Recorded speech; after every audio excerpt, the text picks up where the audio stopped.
Welcome in everybody to the Not Move Podcast, UFC, the scrap sheet.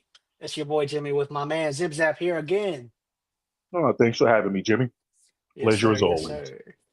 sir. We gonna be breaking down UFC 327, Yuri Prohashka versus Carlos Ulberg. But before we jump into that, we gotta revisit this Moicano card from last week, UFC Vegas 115. It's always the fight nights that you don't expect where there's just madness happening, man.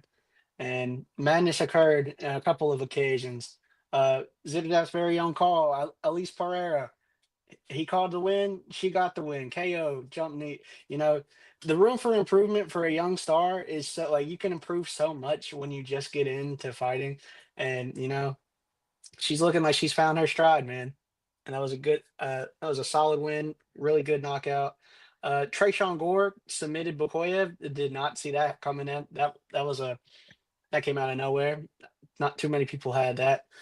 And then Tommy McMillan, Sean O'Malley's little prodigy, got the KO. Came out like a hype in that Hyder Emil. You remember Hyder Emil where he just threw all caution to the wind? It reminded me of that. Very similar. Very similar. Yeah. And then the main event itself, Money Moicano does it again. He said that's easy money. He said I want easy fights. He's tired of 'em. That Jimmy, man. Jimmy, if Jimmy, if I may, um, watching this fight, a lot of us knowing Moicano for fighting a certain style, a certain way, consistently. I did not expect to see his jab be as effective as it Hmm. was. It was the Yeah. jab that set the tone for this fight. I don't think anyone saw that coming. No, and he always look. I always see picture him as smaller, like 5'9", 5'8", but he's like 5'10", 5'11". He's a taller guy than I like had him pegged out for. And he Yeah, was I let think it's the style. He crouches a bit. but he was letting his hands go, and then I said during the thing I was like, he's gonna he's gonna find a way. Moicano can get to the neck because Duncan leaves it wide open, and what happened, man? That money Caught him, Moicano caught him caught with a him, submission. grabbed him, and did what he does. He's one. I believe Moicano, once he has somebody's danger, or he feels like he can go on and press the attack, he's actually one of the better guys at getting aggressive. You know, Hmm. a lot of guys may have people in danger, just kind of try to feel them out to see whether they should go for it. McConnell does not hesitate. If he feels like there's an advantage, he's going to press it. He's going Hmm. to press on the gas and go for it. Most of the times it works for him. Sometimes it hasn't, but most of the time, more often than not, it benefits him. And it's a fan friendly style. Yep. For sure, for sure. And his post-fight press conferences, they're almost as entertaining as his fights, man. That's the only guy that I know that can follow up Jesus Christ with MFer. That it's wild, man. He's a wild Yeah. man. He called out Patty the Batty. He said he only wants easy fights. I think that's hilarious, calling out Patty and said he only wants easy fights. You know, I mean, that's one to book. I think they got somewhat of beef. I think he also called out Hooker. He called out one more person. I can't remember if it was Dan Hooker or someone else. But yeah, just all in all, a great performance. Sucks that I went against him because that's my guy. I shouldn't go against my guy.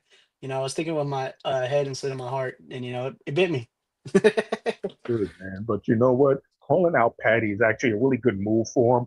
The two kind of have similar styles. I would like to see Patty use his hands a bit more. It looks like he's trying to. Moicano Yeah. looks like he's really developing his. And are we going to end up with a grappling match? Are we going to end up with two guys who try to prove that they have hands now? So it would be entertaining. And the press conferences leading up to it will be amazing.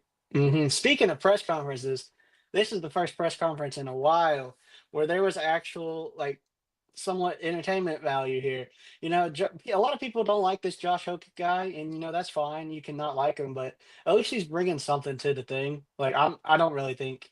Uh, I think he's a goofy, but as long as people are talking about it and people are excited to watch the press conferences, that's what all that matters. Like we saw UFC boom when the press conferences mattered, like the McGregor era, the Adesanya era, where people they were just like, it gets people excited for the fights, and if he's gonna be, his little slam poetry, and that's what gets a rise out of people, let him do it. It's different. It's entertaining to me. I'm with you on this. I don't want everybody to be cookie cutter saying the same recycled things over and over. You know what? Give me a little personality from you. Yeah. Let me get to know what you're about. And well, he's willing to put himself out there. So I applaud that. And normally, if you get one guy talking all crazy, it gets the rest of the other fighters up there on the booth to Yes. show their personality. Because you had Paulo Costa going at Azamat Murzakanov this entire time. That was a funny interaction. He was calling him a fat Russian. He said he wants to fight Hamza. He's going to take care of all the Russians.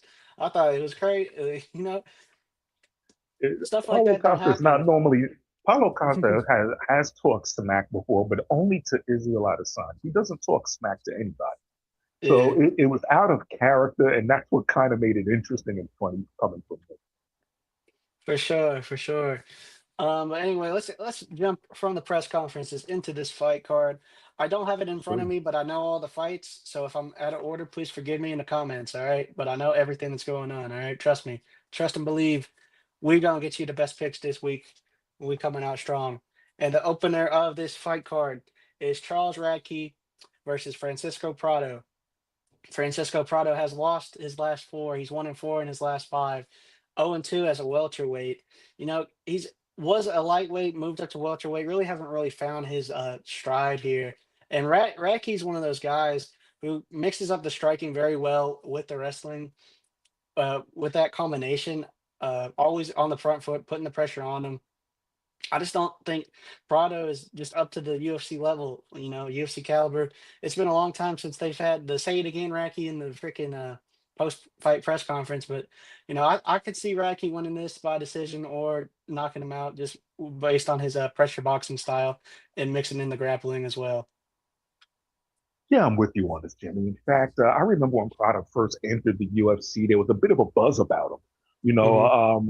he had a bit of a definite buzz, a bit of a following. A lot of people were looking to see how everything would translate over for him. And you know, in the beginning, it seemed like, oh, there's some promise there. There's something. Maybe there's something happening with this guy. But it just never fully came together once the competition got better. And he did him something that I really don't like when people do. When they start losing at their natural weight class, they They jump somehow up. move up. They jump Hmm. up as if the competition they think is going to get easier. Not realizing these guys are not just a little bigger. It may just look like 10 pounds. That's just the weight that they're weighing in at. These guys are Hmm. massively bigger. So Hmm. and it shows in, I don't want to say his effort. He puts the effort in, but it shows in the result. And that being said, I don't see him getting the win. I just don't see that. I'm with you there. And the speed advantage that he would typically have is gone because Radke is also a former 155er moving up. Yeah. So next up on the card, we got Kevin Gastelum versus Vicente Luque. How to pick this one? It's a it's a coin flip. I would lean more towards Gastelum. He's the favorite. He's like minus 200, 220, I think, somewhere around there. Rightfully so. Luque has been in the fire, and he's been at the top of the division, but because he has been at the top of the division and walked through the fire, he just has taken so much damage, man. Yeah. He had that brain bleed a little bit a while ago. He did have a submission over Garimbo a little bit ago, so he's not completely gone from the win column. He's got really good grappling, but I just think Gastelum with his wrestling, he doesn't wear damage either. Like he's very sturdy, and he's got a solid boxing base and really good wrestling, and he's not like he's has really good submission defense as well. So I don't think Luque's great jujitsu submissions are gonna really help him in this. I see Kevin Gastelum getting the decision win in a very close fight. Um, yeah. I will I will always have a certain soft spot for Kelvin Gastelum because I saw that man in one of the greatest MMA fights of all time with him and Israel Adesanya. Hmm. Um, it was an absolute war that those two went through. It was an amazing, amazing, amazing fight where each one of them nearly got stopped several times. Unfortunately, after that fight, Gastelum, who was on a roll until then, Mhm. I don't think he was ever the same. He took a really bad beating during that fight.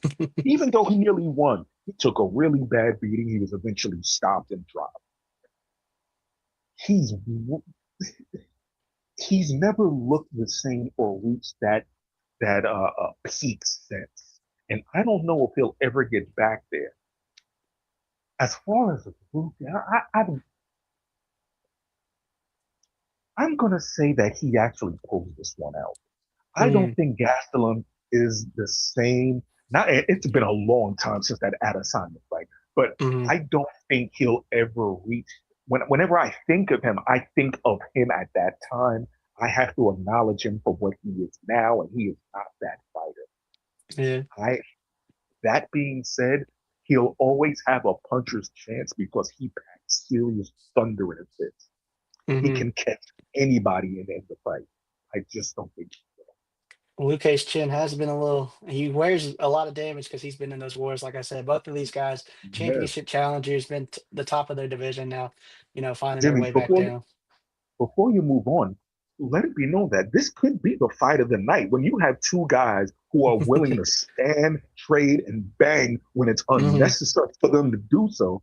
You can have two guys who get on the ground, rumble, tumble.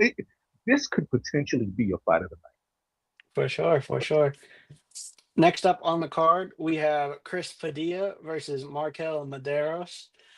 Chris Padilla is a little bit wild inside striker. Got really good pressure boxing. Makes everything really close. I really like his fighting style. He's a really good striker. And then Markel Maderos, on the other hand, he's an outside striker. So like you'll have Chris Padilla pushing the pace inside, and Marco Maderos likes to stay on the outside. And Maderos is pretty solid from the outside. He's really good striking from the outside, from distance, from range. I feel like for the most part, this fight will stay on the feet. And you know, I really don't like how Maderos got in a split decision against Austin Hubbard a couple fights ago. I really don't rate Austin Hubbard that well. And Chris Padilla has been on the other end of like good decision wins. Chris Padilla, finds a way to win fights in moments and stuff. He picks his spots really well, and I like his little dirty boxing inside. So I'm gonna go with Padilla on this one I think what you're going to see in this fight is a lot of clinch work up against the cage.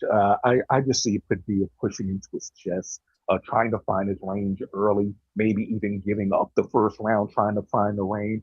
But eventually, he's just going to bully his way inside, push up against his chest, looking for strikes. I expect him to be clinched and him just to do a just. I'm not expecting a great uh, aesthetic fight, but I am expecting a lot of punches to be thrown on the inside, and I think that's where he ends up winning this fight. for sure, for sure. Next up on the card, we have Tatiana Suarez versus Lupi Godinez. This is a tough fight. I really like Lupi.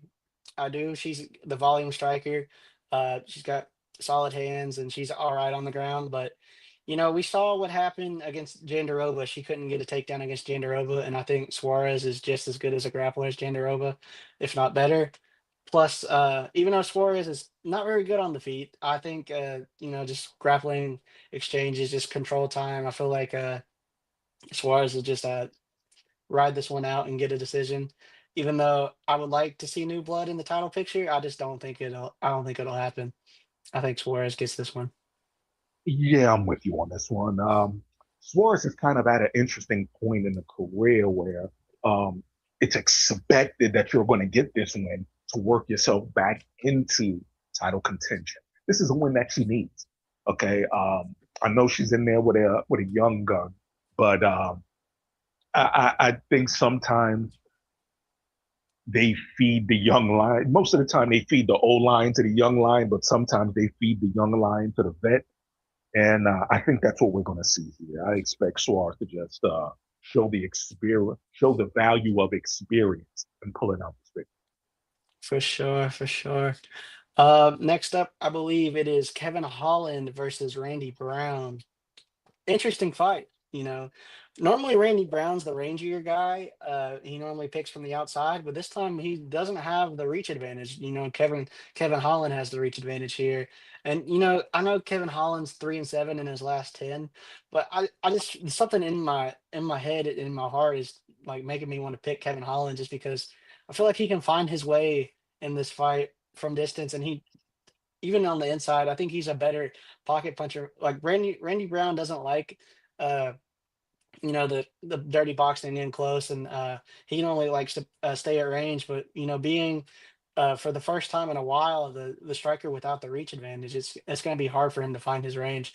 And even if it goes to the ground, Kevin Holland has the advantage there too. So I feel like more signs lead me to believe that Kevin Holland will win this fight. I know you never really know with him, because he's always doing it for the paycheck. You never really, but I'm gonna lean Kevin here.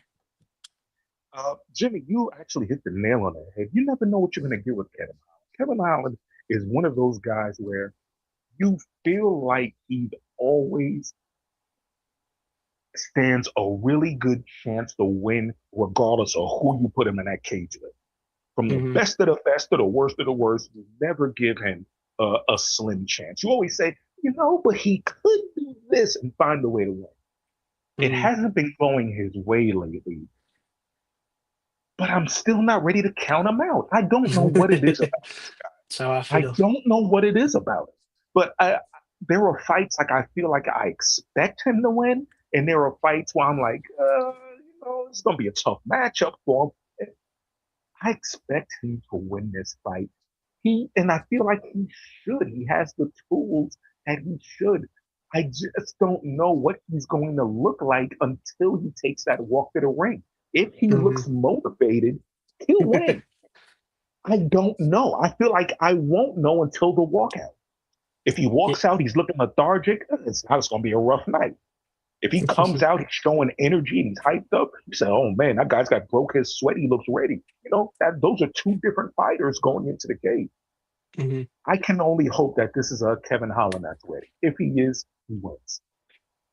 I do remember I did skip over one fight. It is the Esteban Ribovics versus Mateos Gamrot, the classic striker versus grappler matchup. Um, you know, Mateos Gamrot, his last appearance out, he kind of got mauled by well, not really kind of. He did get mauled by Charles Oliveira, but before that, Dan Hooker was giving him problems, and on the feet. He was getting up from his grappling as well. Dan Hooker was getting up from the grappling as well. Uh, and Esteban Rubic is a striker first and foremost, but in his last fight against Elvis Brenner, he was able to get up 9 times. And I know Elvis Brenner isn't on the same level as Gamrot, but Esteban Ribovics has been on a three fight of the night type performances, right? He throws those hands, he lets them go, and what he does with it, like he'll throw the 1-2, and then when you're circling out, he'll throw the looping overhook or looping overhand, I should say. And he'll catch these guys in moments. And I feel like this is going to be a moments fight. It's going to be grappling time versus physical damage. And if when Gamrot really was against a performance of the night striker like Dan Hooker, he didn't really look too good. So I'm gonna have to lean Ribovics here in this fight. Yeah, we're going to agree on this one.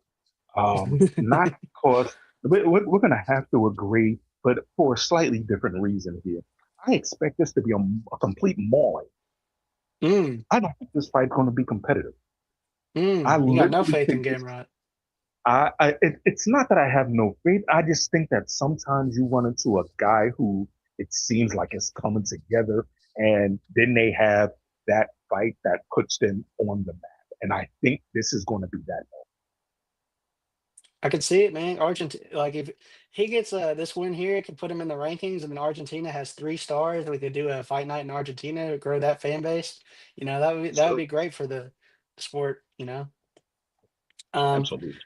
the last card or the last fight on the prelims before we head to break down the main card is Aaron Pico versus Patricio Pitbull, the Bellator fighters coming to the UFC about 5 years too late. Both of these guys.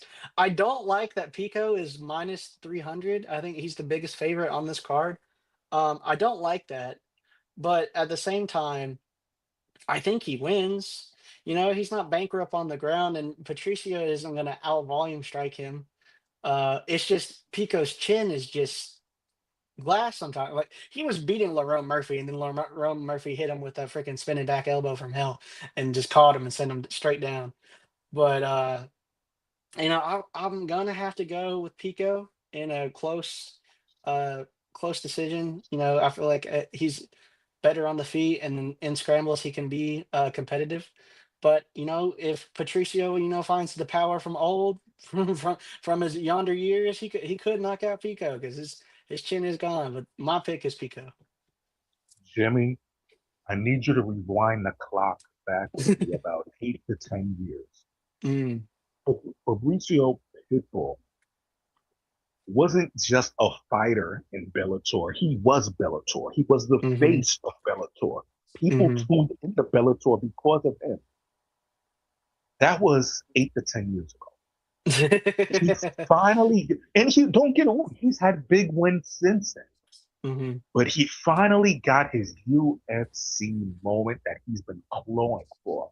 And it's a shame to say, but he's past it. He doesn't look the same. His reaction time has slowed a bit. It's not a good matchup. Could he somehow dial back the clock for one final good performance? Yes. I always say all great fighters, no matter how much you count them out, still have one last great fight in them. You never know when it's going to come or whether it's going to be here or there, but they have it in it. hmm I don't see this being that fight, but I don't think this is a steamroll fight either. I don't think he'll be steamrolled. I think he'll Nah, put up. I think he'll put up a fight. I just don't see him doing enough. I'm with you. I think we're in agreement there. So that is the prelims. JB, if you want to run the ads before we break down this main card banger of UFC 327 Fight Night in Miami, baby. Or we can keep going. I don't know. See you there? I don't know. We can keep going. Keep going. I'm gonna keep going until I get cut off by the ads. Cub Swanson. Speaking of a fighter who's still got one fight left in him, baby. Cub Swanson. No, but Friday nights, 9 Eastern, it's the Dribble NBA edition on the Not Move podcast. We break down the week, the trades, the highlights, everything around the league. Tap in, chop it up with us, and get the takes that move the game forward. Stay not moved. If you're craving baseball talk that doesn't flinch, tap in with us Monday nights at 8 Eastern. It's the Rusty Mitt MLB edition of the Not Move podcast. Breakdowns, debates, all the swings and misses without the fake fluff. Join us live or catch the replay wherever you get your pods. Rusty Mitt, not moved. Stay not moved. Tap into the Not Move podcast every Friday night at 8 Eastern. We're bringing the scrap sheet, UFC edition. Every jab, every takedown, every headline. All the fights, all the drama, all the picks, right here. Watch live on YouTube or listen anywhere you get your podcast. Hit follow, hit subscribe. And stay not moved. Tuesday nights just got louder. Ringside Rewind is live every week, 9 Eastern. We're breaking down Raw, SmackDown, and everything leading into the weekend. If it happens between the ropes, we're talking about it. Deep dives, hot takes, and a few surprise And replays. a whole lot of arguing. Yeah, but the good kind. Ringside Rewind. Every Thursday night, the Not Move podcast drops a new episode of In the Wicked. our deep dive on everything around the NHL. Break down the plays, the trades, the stats, and the stories that matter. Plus a few hot takes along the way. Join us live at 8 p.m. Eastern or catch it on your favorite podcast app right after. Same energy, same on. The world's game has a new home. Tap into the Not Move podcast every Sunday night at 9 Eastern. It's the football edition, and I'm bringing you the El Uncle Max attack, everything World Cup, every angle, every goal. Breakdowns, laughs, and all the passion in the pitch. Stay locked, stay ready. Morning bettors, welcome back to Angling the Odds on the Not Move podcast. Every Monday and Friday, we tear into lines, probabilities, and hidden edges across the boards. We run the numbers, chart the trends, and find value plays so you can tilt the odds your way. Live at 10:30 Eastern. Mark it, lock it, and join the conversation. Are we back? All right. So speaking of where we left off, fighters that still got one more banger fight left in them. It is Cub Swanson's retirement fight, baby. Cub Swanson versus Nate the Train Lamware. And listen, Cub Swanson's Bloodline MMA, I've been picking against them, but they've been just sparking people. Danny Silva sparked out Curtis Campbell a few weeks back. And then Lerone Douglas did the same thing a couple of weeks ago as well. And these are just new fresh fighters, fresh blood, and Cub Swanson is training these guys. He still has to deal with this new blood reaction time. I feel like he's still got this last fight in him. And Nate the Train just gets in wars and wars and wars. I feel like Cub can come out on top and end his UFC career, the way he started getting all these knockouts and stuff. I'm going Cub Swanson by KO. You know, um, Storybook ending. the fact that Cub Swanson is in a retirement is kind of a nostalgic moment for me. Hmm. Because Cub Swanson is one of those fighters that was around during what I consider I guess would be the boom period of the UFC Hmm. when it went from being the local underground market to right when it started to reach mainstream. Cub Swanson has been around since then, and it's a shame that and Cub Swanson's absolutely a fan favorite, but he never quite reached the heights of being where people thought, kind of like a Kenny Florian, where no matter how many opportunities at the top guys you came, he just couldn't get over that. Hmm. However, that never made him a bad fighter. He's a great fighter when he's at his peak. I really hope he goes out with a victory. I really, if there are certain guys who you watch throughout their career, you watch them grow up and through the UFC. He's one of them. So I'd like to see him go out on a win. I'm going to be honest. To me, I wouldn't touch this fight. I don't know whether because you can become old overnight. Hmm. I For don't sure. know what version. I don't know what version of Cub Swanson we'll see. I gotta believe he's going to be motivated if this is his last fight. But if somebody knows that it's his last fight, they damn sure don't want to be that guy. So I wouldn't touch this for $1, but my heart is rooting for Cub Swanson. I feel you. I mean, Nate the Train, he's no spring chicken either. He's 36, but he has pressure boxing style as well. He's been in wars as well. He's a fun like I wouldn't say up and coming, but he was a newer gen fighter. So I think it's going to be a barn burner. I think it's going to be a very exciting fight and must watch to me. And it's a great opening card too. A great opening fight to this fight card, Yeah. main card, I should say. Next up, we have Dominic Reyes versus Johnny Walker, man. And this reminds me, right? Dominic Reyes has the kill shot, but he also has a glass chin. Johnny Walker, fresher fighter, but he also has a glass chin. What this reminds me of is the Reyes versus Nikita Krylov fight a few fights ago, and Reyes was able to find the target, and knock Krylov out. And I kind of see a similar thing happening here. I know when Reyes gets knocked out, he stays on getting knocked out. Like last time he got knocked out once, it landed into him getting knocked out a couple times in a row. But Johnny Walker has a glass chin too. I feel like this is going to be if you want to play it safe, the knockout prop is probably the way to go. But if you want to pick a side, I'm picking Dominic Reyes, a sniper from the outside, probably going to get him with a counter left hook, and Johnny Walker is going to be looking up at the lights. Okay, I'm going to go on the other side on this one. First of all, I need to say this. Johnny Walker is one of the most entertaining people in The MMA. chaos. Mm-hmm. This guy gets it. As far as when it comes to press conferences, when it comes to working the crowd, he gets it. He has what you want out of a champion. He has the Mm-hmm. charisma. He's a very silly guy with the stuff that he does, but he gets that part. And you are absolutely right. Every time Johnny Walker was in that fight where it seemed like if you win this fight, the title shot is right around the corner, he seems to find a way to lose. It's just what's happened. It's no secret. He just literally hasn't gotten to the title fight because he's always lost the fight right before. That being said, when I think of Dominic Reyes, I think of his peak. His peak was against John Jones, and after that, it was a downhill fall. That being said, this man is still athletic. He's still a very tough man.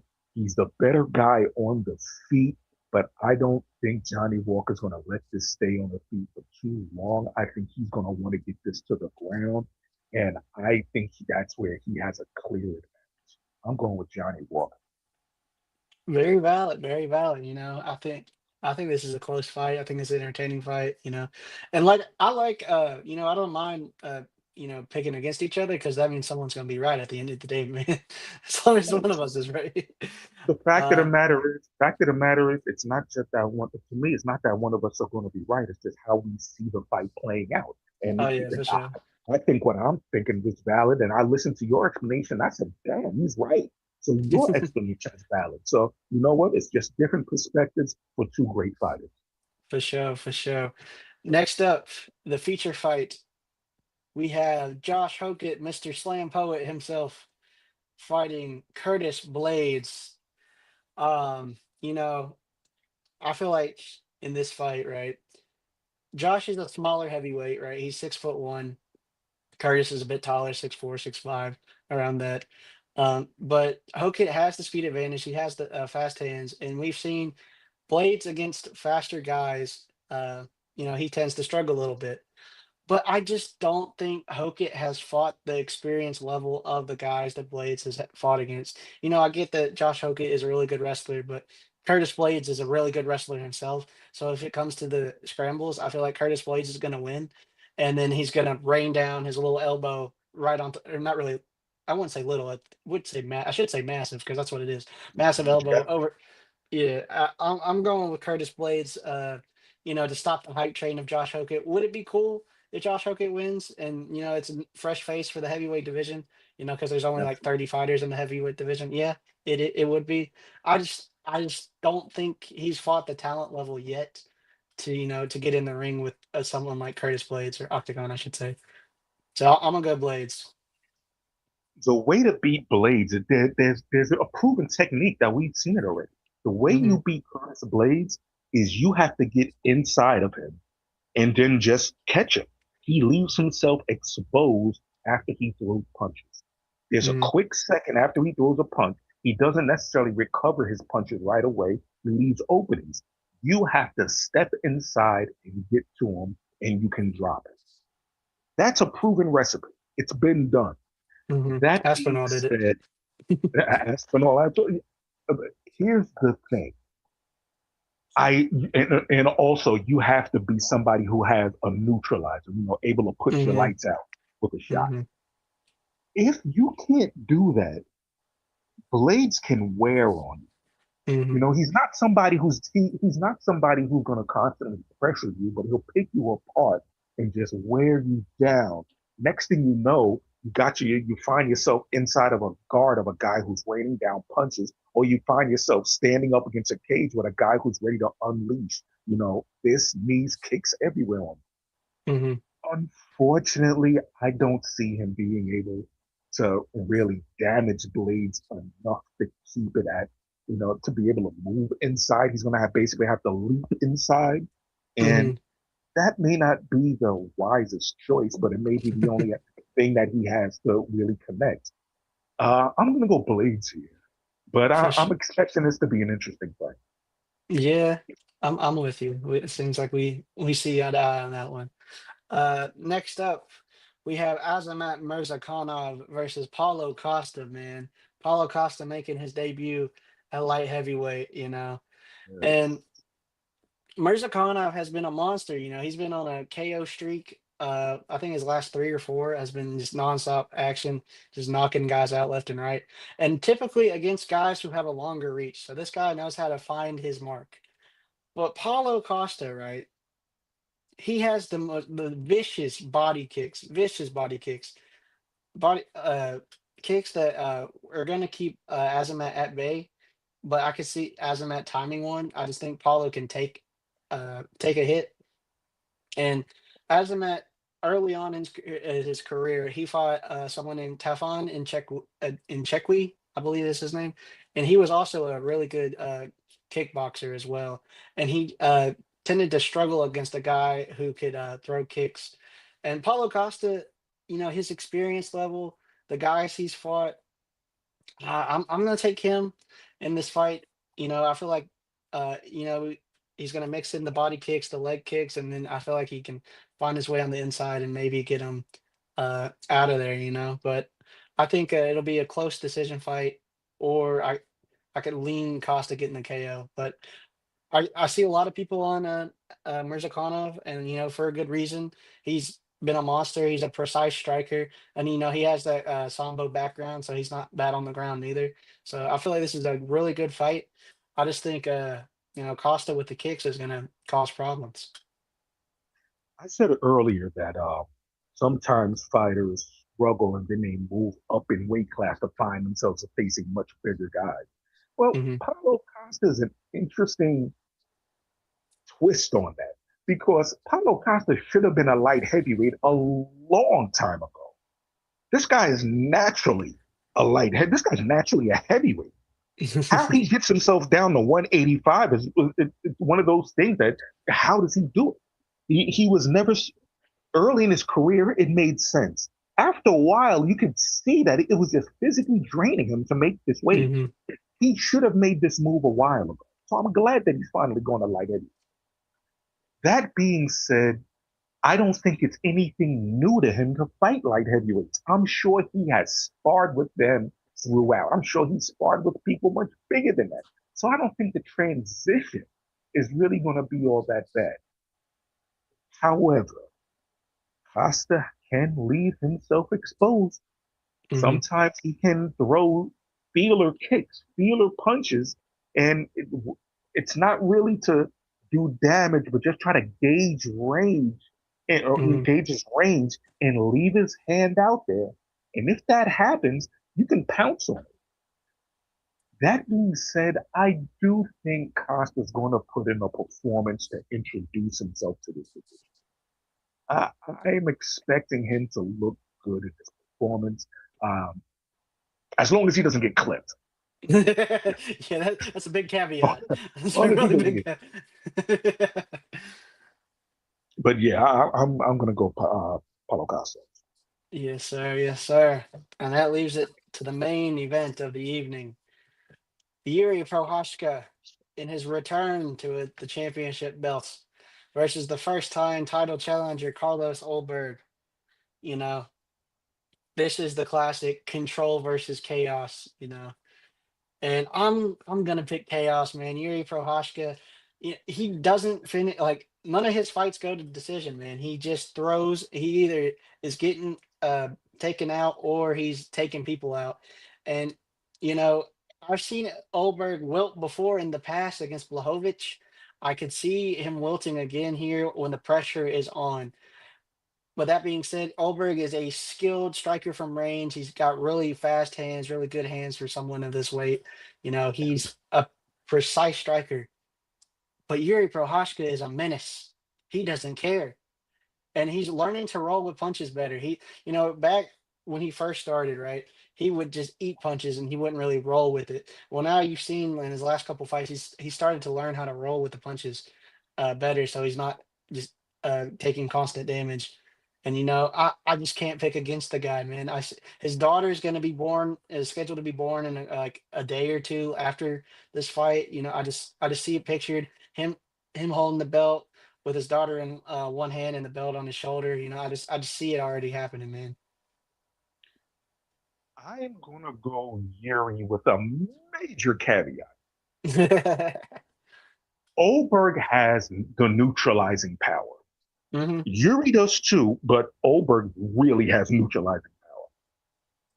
Olberg also can capitalize because one thing about Yuri is his style is completely unorthodox. It's a rare style that there's a couple of MMA guys. Conor McGregor does this. Um, so I can't. Dominic. Cruz or Cruz? Nah, like You talking about Cruz? Dominic Cruz Yeah. used a style like this, where you can lead with either hand and either foot. Only difference is, and Connor is susceptible to this too. Yuri leaves his chin in the air, And Mm-hmm. it drives me crazy to see that. I do not like fighters, no matter how good or skilled they are, to leave their chin exposed and in the air. It is putting a big bullseye on it. Doesn't mean that it's easy to hit, but it wasn't his last fight. Mm-hmm. Now, being the bigger guy, he ended up winning in the third round after being completely decimated in the first 2 rounds. He was, who was he fighting against that he ended up knocking Roundtree. out? Well, Khalil Roundtree. Yeah. Khalil Roundtree has shown you can technically take Jiri out of his game. And it just so happened that people say, and I was talking to someone about this earlier, and he said, well, Jiri did come back and win the fight. I said, yeah, but Khalil Roundtree isn't a big guy. He's fast, he's quick, he's strong, he's more technical than strong, but he's not a big guy. Oberg's a big guy.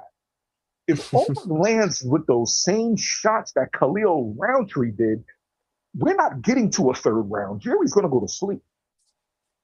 But I think Jiri has just enough in him, enough unorthodoxness in him to keep Oberg confused. So I'm going to give Jiri this win. He might even somehow stop this fight if he catches him. But like I said, he leaves his chin in the air, and all it takes is Oberg to connect on one of his monstrous hooks or uppercut, and it will be an instant fight over. Mm-hmm. But I do like Jiri to come out with the belt. Yes, sir. Yes, sir. Great breakdown, my man. Great. I couldn't say it any better, man. I think it's a banger fight. I think this whole card's really solid from top to bottom. UFC's been on fire lately.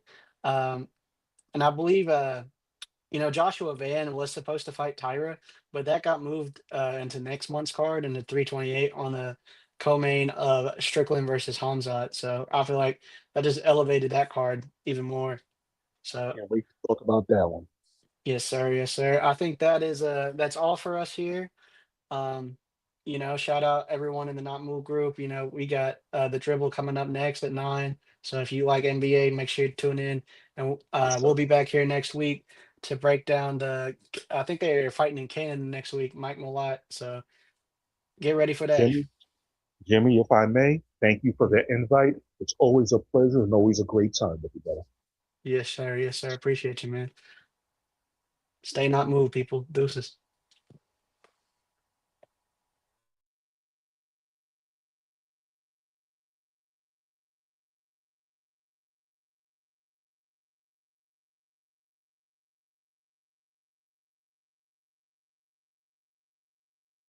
No, but Friday nights, 9 Eastern, it's the Dribble NBA edition on the Not Move podcast. We break down the week, the trades, the highlights, everything around the league. Tap in, chop it up with us, and get the takes that move the game forward. Stay not moved.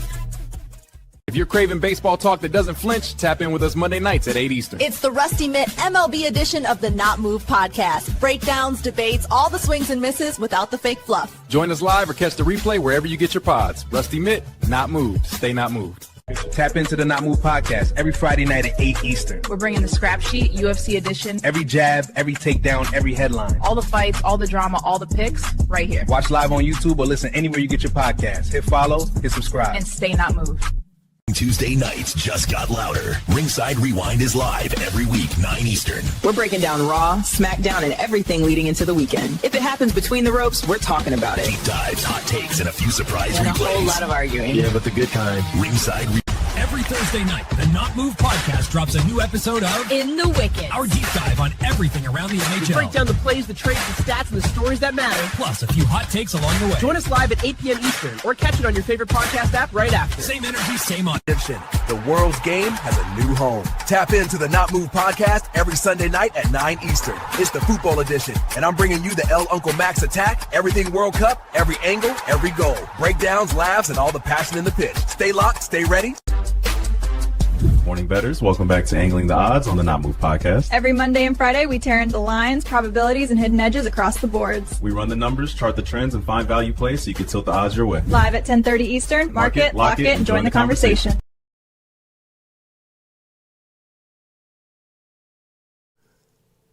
This non-casual podcast may not be reproduced, retransmitted, or reused without the authorized written consent of the Not Move Podcast Network. Thank you, and we hope you enjoyed today's broadcast.